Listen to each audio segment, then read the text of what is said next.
Good evening, ladies and gentlemen. It's James Kuzno coming to you from ProPix TV. We're here with a special report as Donald Trump has early left the G7 summit in Kananaskis, Alberta, Canada. It could have something to do with the current war and actions going on between Israel and Iran. Of course, we know that crisis has been heating up, and there have been retaliations by Iran back to Israel. They have been hitting residential areas as well as highly populated parts of cities. It has not been just strikes on the military installations or military facilities. This is coming in light after an odd but confusing press conference that Donald J. Trump held with Mark Carney earlier today.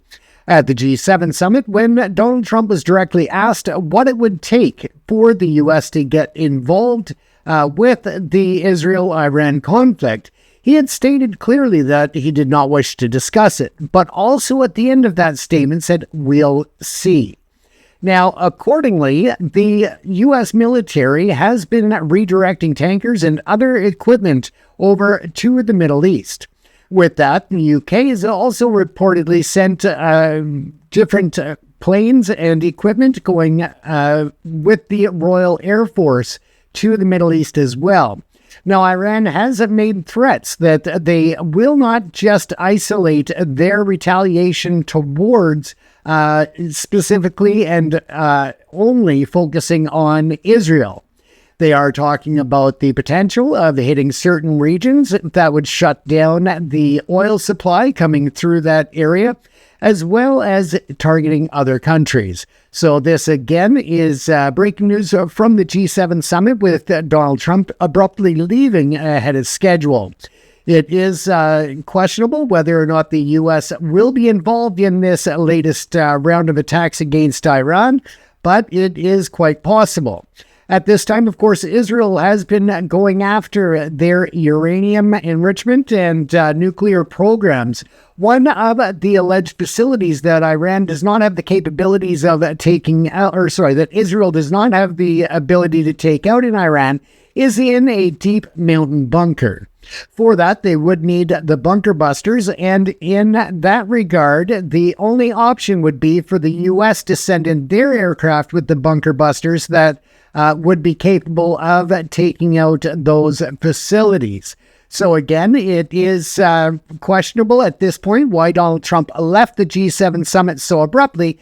But if you also factor in the fact that Donald Trump was earlier today sending out Truth Social posts and warning others that that they should evacuate Tehran, the capital of Iran, immediately, then it really begs to question whether or not the U.S. is going to stay out of this action and just be there as a backup to provide further intelligence for Israel in their attacks to Iran, or if, more likely as it seems potentially at this time, the U.S. is going to be involved in the next round of attacks on Iran. That, of course, is going to bring the U.S. directly into conflict and into a war, which Donald Trump has adamantly stated that he would not do during his presidency. He has spoken about being trying to bring peace to the world, the Middle East, as well as the Ukraine-Russia conflict. However, again, today, when he was at that press conference, he was asked very varied questions that came back with just either untruths or that he was confused about how he was answering. Because at one point he was asked about China and whether they should be brought in and have a seat at the G7. He said that he would welcome it. But they don't like to talk. And then started going on about how only Vladimir Putin talks to him and none of the other G7 leaders because his feelings were hurt with being kicked out of the G8 in 2014. Again, he got confused mixing up China with Russia, went from answering the question directly about China and veered off, continued as he thought he was talking about Russia and Vladimir Putin again. He seemed to be quite defensive in protecting Vladimir Putin today, and it was just a bizarre press conference that Mark Carney finally stepped in and pulled the plug on. at one point. And even during some of the press conference where he was blaming Justin Trudeau for expelling and being a part of having Vladimir Putin and Russia kicked out of the G8, he had no concept that that happened prior to Justin Trudeau being Prime Minister in Canada. It was actually the Conservative government prior to Justin Trudeau that had their involvement in that. Once again, though, at this time, it is reported that Trump has left abruptly from the G7 summit. We'll have to watch and see if this actually takes some further wings, no pun intended, but if it takes further action of the U.S. getting involved with the dispute between Israel and Iran. And we'll have to watch as that unfolds this evening and possibly into tomorrow. Again, because he had been hinting for people to leave Tehran, as he also stated earlier today, when asked what it would take for the U.S. to get involved in that war, he did not deny that the U.S. was going to get involved. He instead said he didn't want to talk about it and that we'll see. So that was his response earlier today. And then he started on his Truth Social once again, warning people to leave Tehran immediately, and then had to leave the G7 summit abruptly and without schedule. So again, it leaves a lot to wonder what's going on. At this point, as I said, he seemed a little confused and out of his element this morning at the press conference.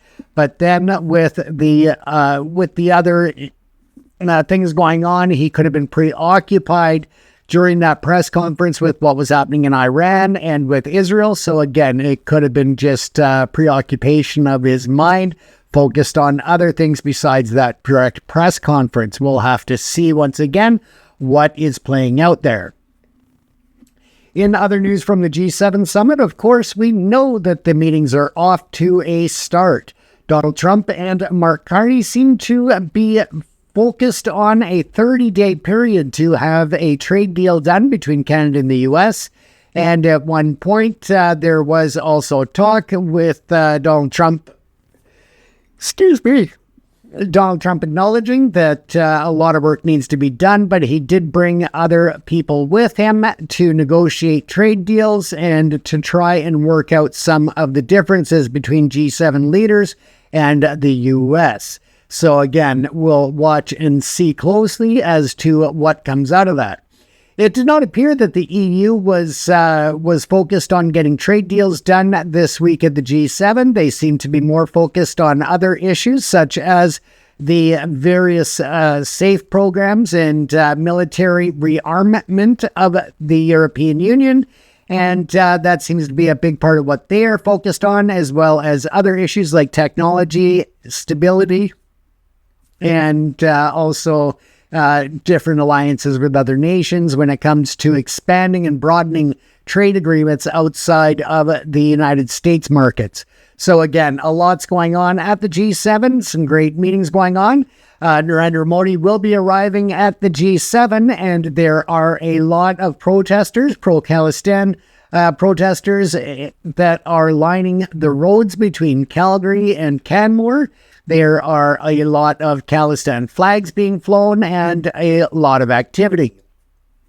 This again is in relation to various different viewpoints and opinions, but mostly about the sovereign nation of Khalistan being formed in India and the allowance of a referendum vote there to decide yes or no on that, whether the people support it or if it is what Modi calls it, a fringe movement.